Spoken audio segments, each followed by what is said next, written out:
구독, 알림 설정까지 부탁드립니다. 오늘도 우리 사는 이야기 찾아주셔서 감사합니다.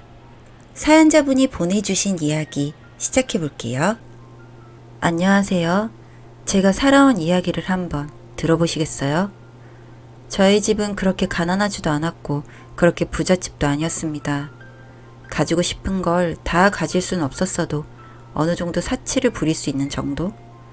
아빠의 사업이 어느 정도 자리를 잡고 나서부터는 엄마의 사치가 크게 늘어났던 것 같아요. 친구를 만나는 횟수도 많아지고 부쩍 외모를 가꾸기 시작하고 학교 다녀오면 집에 있는 엄마를 보는 건 일주일에 한두 번 정도? 아빠보다 더 바쁜 듯한 엄마였죠. 그래도 나쁠 건 없었어요. 엄마는 나날이 예뻐지고 누구를 만나도 자신감 넘쳐 보였고 아빠는 사업이 잘 되면서 바빠진 탓인지 집에 자주 못 오시는 시간이 점점 많아지기는 했지만 그래도 주말엔 항상 집에서 보내시고 저와 일주일간 못했던 얘기도 나누며 외식도 하고 영화도 보고 용돈도 주시고 평소에 가지고 싶다고 말했던 것들을 사주시기도 하셨고요. 평소와 다름없이 학교를 다녀와 집에 들어오니 엄마는 뭔가 불안한 표정으로 손톱을 물어뜯으며 소파에 앉아 제가 들어온 줄도 모른 채로 고민에 빠져 계셨었어요. 그렇게 평소에 즐겨 하시던 외출도 하지 않으신 채 며칠을 집안을 뱅뱅 돌며 고민하시더니 다음날 뭔가 결심한 듯한 엄마는 외출을 하셨고 밤 늦게까지 돌아오시지 않으셨습니다. 넓은 집에 엄마도 없이 혼자 멍하니 앉아있는데 요란한 소리가 문 밖부터 들리기 시작했습니다. 엄마의 찢어지는 고함 소리, 어떻게 그렇게 어린 년이랑 그럴 수가 있냐며 딸이는 아빠가 할 짓이냐고 울부짖으며 주저앉아 소리치고 계셨습니다. 그런 엄마를 들고서 집 안으로 들어오시는 아빠. 조용하기만 하던 집안은 어느새 난장판이 되어버렸습니다. 온갖 물건을 집어 던지며 엄마는 아빠에게 딸이랑 몇 살 차이 나지도 않는 년이라 그러고 싶냐며 소리치셨고 아빠는 묵묵히 서 계실 뿐이었습니다. 어떠한 변명도 하지 않으셨고 엄마가 때려도 그저 맞고만 계셨습니다. 아빠는 출장도 사업이 바빠서 집에 자주 못 오신 게 아니라 바람이 나셨었던 거예요. 그것도 저와 나이 차이가 17살 정도밖에 나지 않은 회사 여직원과 말이죠. 한바탕 난리가 나는 동안 저는 방 안에서 이불을 뒤집어 쓴 채로 모든 소리를 다 듣고만 있었어요. 나가서 말릴 용기도 없었고 자신도 없었어요. 다음날 아침 아빠는 거실에 어질러진 물건을 정리하고 계셨고 엄마는 집에 계시지 않더라고요. 이런 상황을 만든 아빠가 너무 미웠습니다. 거실에 앉아 물건 정리하는 아빠 등 뒤를 마구 때리며 울었습니다. 아빠는 그저 미안하다고만 하셨고 다른 어떠한 말씀도 하지 않으셨죠. 그렇게 엄마를 기다리기를 며칠 현관문을 열었는데 엄마 신발이 보였습니다. 너무 신이 나서 엄마를 부르며 집으로 들어갔는데 엄마는 저를 쳐다보지도 않으시고 본인 짐을 싸는데 정신이 없으셨죠. 엄마를 말렸어요. 가지 말라고. 갈 거면 저도 데려가라고 엄마 팔을 잡고 늘어졌어요. 짐을 싸던 엄마가 제 손을 잡고 말씀하셨습니다. 본인은 더 이상 아빠와 같이 살 수 없다고 이혼하기로 했다고. 이런 엄마를 같은 여자인 저는 충분히 이해해 줄 수 있을 거라 생각한다고요. 그렇게 짐을 싸서 엄마는 떠나셨습니다. 엄마가 떠나신 후 아빠는 매일 집에 들어오시려 노력하셨지만 저는 방황하기 시작했어요.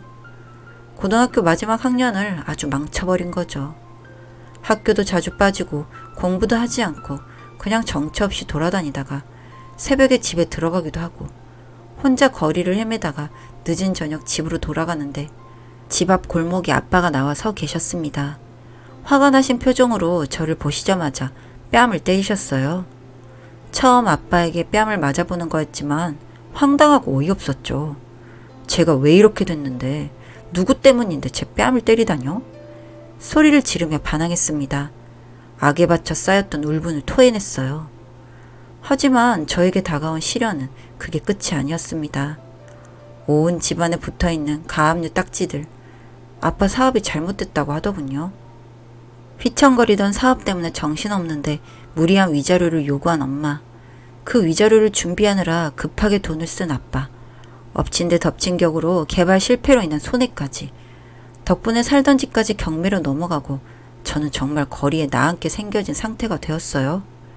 선택의 여지도 없이 아빠의 빚쟁이들에게 도망쳐야 했기에 저는 아빠의 불륜의 상대, 그 여자네 집에 오게 되었습니다. 막상 그 여자를 보니 아빠가 더더욱 이해가 되지 않았습니다. 엄마보다 예쁘지도 않았고 몸매가 좋은 것도 아니고 사는 것도 낡은 다세대 주택. 뭐 하나 엄마보다 나을 것이 없는 이 여자와 바람을 폈다는 게, 그로 인해 사업이 망하고 이 지경까지 됐다는 게 어이없을 뿐이었습니다. 아빠는 급한 대로 일용직을 뛰며 닥치는 대로 일을 해서 돈을 모아야 했고, 저는 이 여자와 이 집에 둘이 남게 되었습니다. 좋은 말을 내뱉은 적이 없었습니다.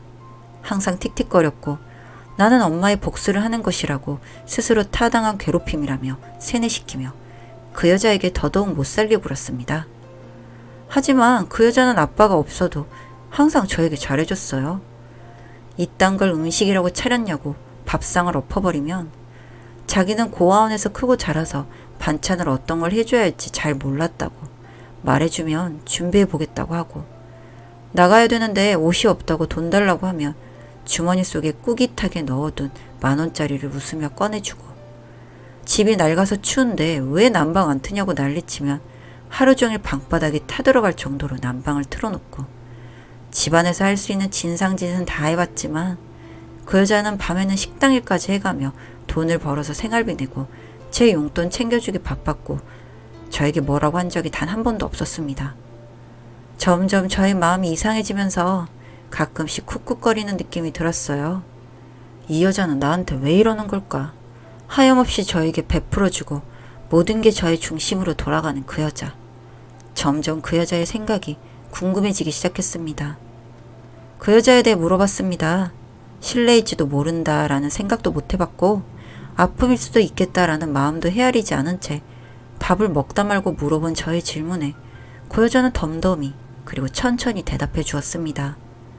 고아로 자라서 고등학교 졸업 후 바로 취업을 했고 그 회사가 저희 아빠가 다니시던 회사였다고 했습니다. 그때 아빠가 이 여자를 눈여겨보고 사업을 따로 나와서 차릴 때 좋은 조건으로 스카우트 했다고 해요.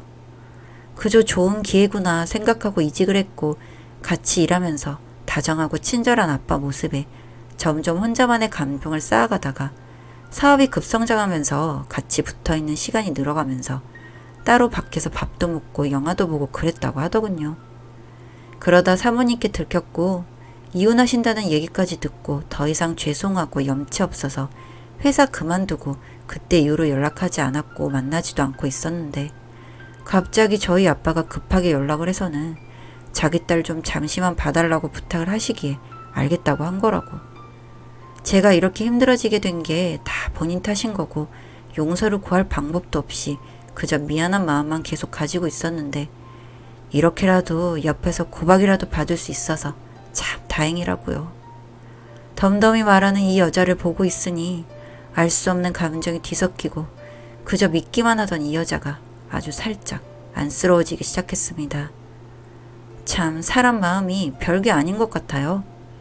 엄마와 함께하지 않았던 목욕탕을 함께 간다던가 시장에 가서 군것질을 하며 장을 본다던가 TV를 보며 깔깔거리며 웃으며 보내는 시간이 늘어갈수록 자꾸 제 마음이 점점 편해지기 시작했습니다.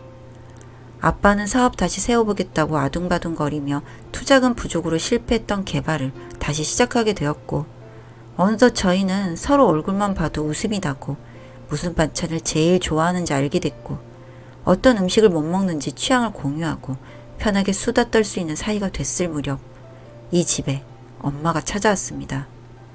이 여자의 뺨을 내리치며 남편도 모자라 이제 딸까지 뺏어가려고 하냐고 염치 없는 것이라며 온갖 욕을 퍼붓고 저의 팔을 잡고 집 밖으로 끌어냈습니다. 늦은 밤 어두운 골목에서 얼굴도 제대로 보지 못하고 그렇게 저희는 헤어졌습니다. 엄마가 살고 있는 집, 그 여자가 살았던 집과는 전혀 다른 외관, 고급스러운 인테리어, 너무나 깨끗했지만 왠지 따뜻하진 않았습니다.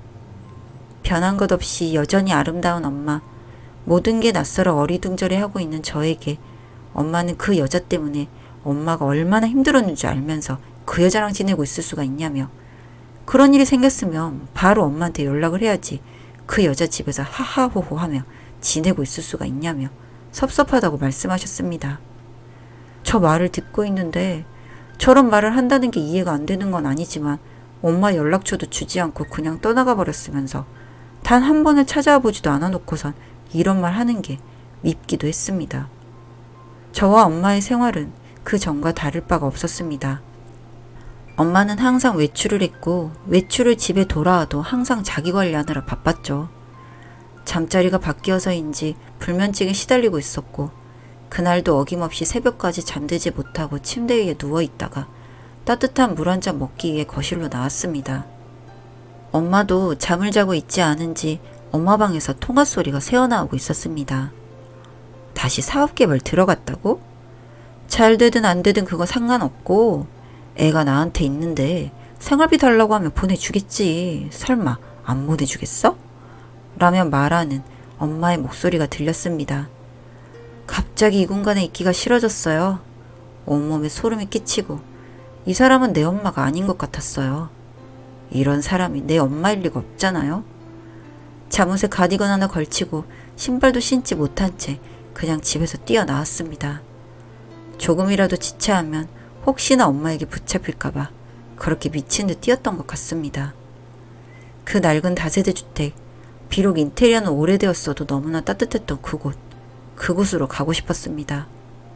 그렇게 무슨 정신으로 갔는지 모르겠습니다. 어느덧 뛰다 달리다를 반복하니 저는 그 집 앞이었어요. 그런데 그 집엔 불이 꺼져 있었고 문을 두드렸지만 아무도 없었습니다.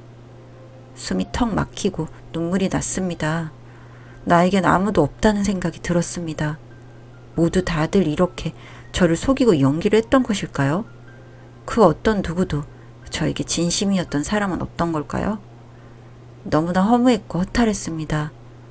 멍한 상태로 또 예전처럼 다시 거리를 걸었던 것 같아요. 아무 생각 없이 발이 가는 대로 터벅터벅. 갑자기 제 몸이 미쳐지며 몸이 붕 떠올랐고 곧 바닥에 떨어졌습니다. 순간 정신을 잃었고 깨질 듯한 두통에 눈을 뜨니 길바닥에 그 여자가 피를 흘리며 쓰러져 있었습니다. 사람들은 웅성웅성거리며 모여들기 시작하고 저는 그 여자에게 기어가 손을 잡았습니다. 차에 치여 피를 흘리며 쓰러져 의식을 잃어가는 와중에 얼굴 봐서 다행이라며 옅은 미소를 짓고는 눈을 감아버린 이 여자. 신고 좀 해달라며 소리치며 부둥켜 안고 펑펑 울었습니다. 소식을 듣고 달려온 아빠와 엄마. 저는 엄마의 뺨을 때렸습니다. 모두 놀랐지만 저는 담담하게 그리고 아주 차분하게 말했어요. 다시는 만나지 않았으면 좋겠다고. 엄마는 또 똑같은 얘기를 했어요. 여우 같은 년이 이젠 딸까지 뺏어간다고. 자긴 이렇게 못 산다고. 자기가 죽어야 이 억울함을 알아줄 거냐면서요. 그래서 아빠에게 말했어요. 엄마의 통화 내용을 있는 그대로. 엄마는 놀라서 어버버거리며 핑계를 대지 못하고 계셨고 아빠는 이미 엄마의 그런 모습에 질리셨는지 놀라지도 않으셨습니다. 의사가 다가왔고 환자의 관계를 물어보셨습니다. 저는 엄마라고 대답했어요. 새엄마라고. 제발 엄마 살려달라고 의사선생님께 말하자 뒤에 서있던 엄마는 절 붙잡고 어떻게 그럴 수 있냐며 화를 내셨지만 발악하는 엄마를 아빠가 끌고 병실 밖으로 나가셨습니다. 다행히 수술은 잘 끝났고 마취에서 깨어나 저를 보자마자 나오지도 않는 목소리를 억지로 내며 걸어다닐 때 앞 잘 보고 다니라고 또 사고 나면 어떡할 거냐며 잔소리를 하시더군요. 그런데 그 잔소리가 싫지 않고 오히려 감사했습니다. 눈물이 저도 모르게 흐르고 있더라고요. 저는 여기저기 까진 상처난 그 손을 붙잡고 말했습니다. 이제 엄마라고 불러도 돼요? 나 이제 다시는 밥상 없지 않을 거고 반찬 투정도 안 할 거예요. 용돈도 알바해서 벌어서 쓸 거고 말썽도 부리지 않을 테니까 나 전처럼 그렇게 딸처럼 봐주면 안 돼요? 라고요. 그러자 새엄마는 다시 제 손을 더 꼭 잡으며 자신이 밉지 않냐고 많이 상처를 주고 아프게 하고 힘들게 하고 부족한 자신인데도 상관없냐고 먼저 이렇게 말을 해주니 너무 고맙다고. 그날 갑자기 그렇게 저랑 헤어지게 돼서 마지막 식사는커녕 인사도 제대로 하지 못하고 헤어져서 너무 아쉽고 안타깝고 보고 싶은 마음에 매일 밤 함께 다니던 거리를 그렇게 걸어 다녔다고 하시면서 눈물을 흘리셨습니다. 사람들이 나쁜 년이라고 매정하다고 독하다고 어찌 저럴 수가 있냐고 욕해도 저는 괜찮아요. 친엄마 버리고 새엄마 좋다고 따라 나간 정신 나간 년이라고 손가락질해도 저는 상관없어요. 저는 지금 제 선택에 후회하지 않을 자신이 있어요. 어렵게 서로 용기 내서 잡은 이 손을 쉽게 놓지 않을 거예요. 겉모습이 화려하고 아름답진 않지만 따뜻한 이곳에서 저는 오래오래 살고 싶습니다. 그동안 느끼지 못했던 따뜻함이 그저 좋기만 하네요. 이런 제 선택이 올바르지 못한 걸까요? 사연은 여기까지였고요. 우리 사는 이야기 시청해주셔서 감사합니다.